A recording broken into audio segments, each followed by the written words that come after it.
तीसरा, सरकार के दबाव में आकर प्रशासनिक अधिकारी कुछ ऐसा कृत्य कर देते हैं जो सरासर गलत है, तो प्रशासनिक अधिकारी द्वारा किया गया यह कृत्य नैतिक होगा या अनैतिक। उदाहरण, जबरन किया गया नशाबंदी, वैसे नसबंदी कहना चाह रहे हैं, लिख दिया है नशबंदी। हाँ, हाँ, वो तो गलत है।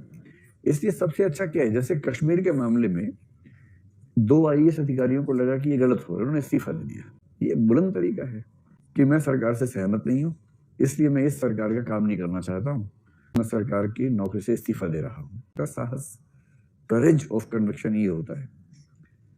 लेकिन सरकार के दबाव में आके कुछ ऐसा करना जो आप करना चाह नहीं रहे थे।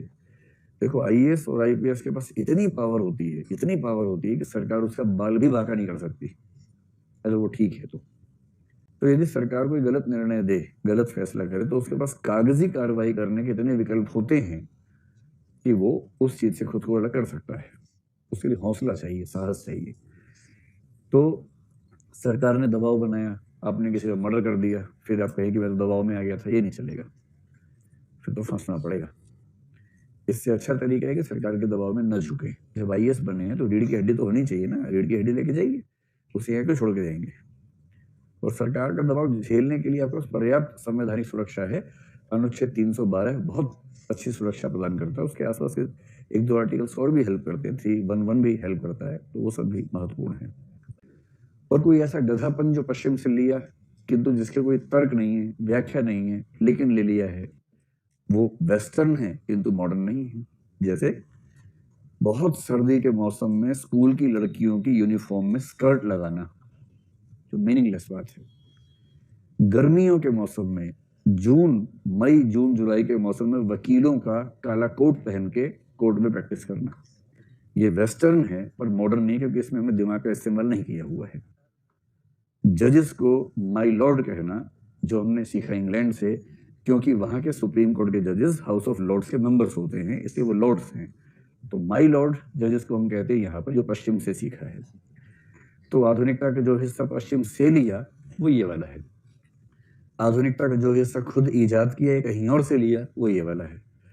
पश्चिम का वो हिस्सा जो लॉजिकल नहीं है पर हमने ढो लिया वो ये वाला हिस्सा है। क्लैरिटी है।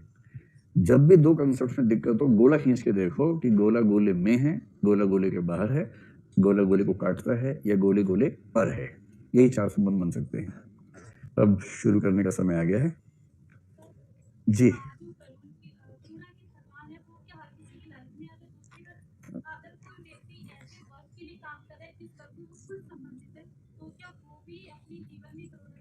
हाँ, इनके 2 सवाल हैं। पहला, कोरोना की थकान क्या सभी व्यक्तियों के जीवन में आती है? नहीं, ये उसके जीवन में आएगी जो जिस विषय पर कोरोना से भरा है, उस विषय का एक्सपोजर इतना ज्यादा हो जाए कि एक समय के बाद रूटीन हो जाए उसके लिए।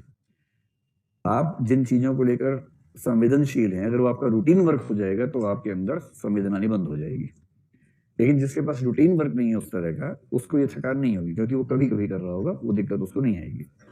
सेकेंडली, ये कह रही है कि जैसे मान लीजिए कोई व्यक्ति किसी खास वर्ग से है, वंचित वर्ग से है, अगर वो उसी वंचित वर्ग के लिए काम करता है, क्या उसको भी कोरोना की थकान होगी? उसको भी हो सकती है, एक समय के बाद हो सकती है। जैसे ही ओवरडोज हो जाएगी ना, उसको थकान होने लगेगी, और फिर कभी कभी चिढ़ भी होने लगेगी उसी समुदाय से जिस समुदाय से वो है, और जिस समुदाय के लिए काफी कुछ करना चाहता है। ऐसा एकदम हो सकता है, मतलब हमारी मनोविज्ञान में ऐसी स्थितियां बनती हैं, आराम से बनती हैं। सिंपल एग्जाम्पल इसका लीजिए ना, कोई महिला अधिकारी है, उसके जीवन का सपना है महिलाओं के लिए जीवन को आसान बनाना है, मुझे अपने जिले में रात दिन महिलाओं के लिए काम करती है। क्योंकि वो रात दिन महिलाओं के लिए काम करती है, इसलिए जिले में जिस भी महिला को जरा भी दिक्कत होती है उसे घर पहुंच जाती है। छोटी छोटी बातों में महिला पहुंच जाती है उसके घर, कि मैडम ये हो गया, मैं महिला हूँ, मतलब पति से कहा सुनी भी हुई तो पहुंच गई उसके पास कि मेरे पति को लगाई दो, आप थोड़ा सेट कर दो उसको, ठीक कर दो उसको थोड़ा सा। अब धीरे धीरे क्या होगा, ये इतना ज्यादा होने लगेगा कि वो चिड़चिड़ी हो जाएगी, और एक समय के बाद 2-4 महिलाओं खुद ही झापड़ मार के भगा देगी, भागो यहाँ से, सवाया उठ के। ये स्वाभाविक है, ऐसा हो जाएगा। ये डिपेंड करता है इस चीज पे कि कितनी डोज उसकी है। ओवरडोज होते ही जो क्या बोलते हैं अंग्रेजी में, कंपैशन फटीग, वो स्थिति पैदा हो जाती है।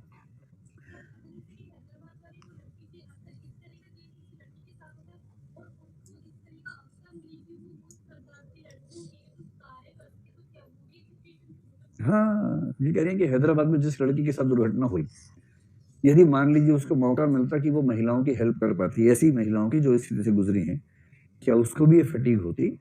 मतलब ऐसा नहीं है इसका मतलब कि थकान हो गई तो हो ही गई। वो थकान भी क्षणिक होती है। थकान हुई, कुछ दिन का ब्रेक लिया, उसके बाद फिर से वो स्थिति आ गई। तो थकान स्थायी वस्तु थोड़ा ना है। थकान भी तो एक टेम्परेरी फेज है ना, कुछ समय के लिए आया फिर निकल गया। लेकिन हाँ, इसका उत्तर यही है, किसी को भी हो सकता है। चलिए, आपके सवालात खत्म हो गए हैं। अब हम आगे आते हैं पाठ्यक्रम पर।